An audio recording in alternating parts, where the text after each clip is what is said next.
In this video we're going to get nerdy about some unusual and old words. And these are 5 that I think are rather nice and ought to go back into common use. Abaft. How cool does that word sound? It means in or further towards the back of something, usually a ship. It's a nautical term, so you could say, get thee abaft the line, or go to the back of the queue. A beleaguer. That means to be surrounded by and bogged down, to be besieged and blockaded. It's both literal and figurative, and comes from Dutch or Low Germanic, meaning to besiege. I am beleaguered by technical problems, and hath been told to get abaft the line. Rudesby. That's a noun. It means an insolent person. It's a mock surname. So if you say to someone, you're Mr. Rudesby, it means you're insolent and we don't like you. I'm not even joking. There are similar formations. An idlesby, that's a lazy person. A sneaksby, that's a sneaky fella. Then you've got a sawsby, a ludesby, and a nimblesby. I'll leave it up to you to figure out what some of those mean. Ruination. That just sounds so good. That's a word from the 1660s. Ought to be making a comeback.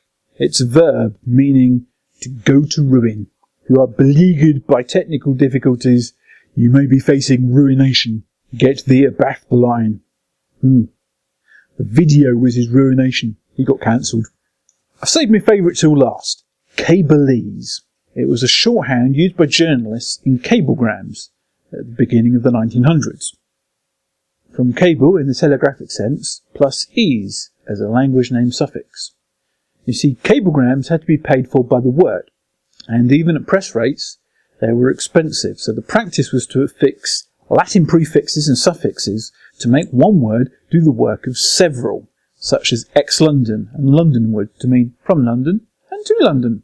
Also, non-Latin affixes were used as well. And this has led to perhaps the most famous law of the United Press International. There was a distinguished but harried foreign correspondent who reached his breaking point and resigned thusly. Upstick, job, assward. Now that's resigning like a boss.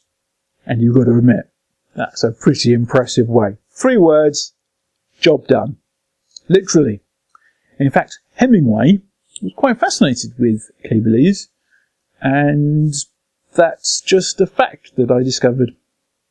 It doesn't really connect to anything else. There's no segue into the next bit. I have to thank Tumblr user Paddy Snuffles. Paddy Snuffles put me onto etymonline.com, which houses a fantastic array of weird and wonderful words, and in case I pronounced it incorrectly, it will be on the screen.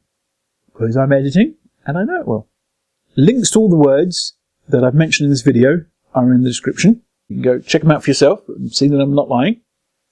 And if you want my latest reviews, writing and nerdy wordy stuff as I share it, you know what to do. Hit subscribe, ring the bell icon to get the updates. And if you're still watching, you're a legend, a total legend. Please share this channel far and wide, and this video particularly with word lovers. I will see you in the next video. Stay nerdy.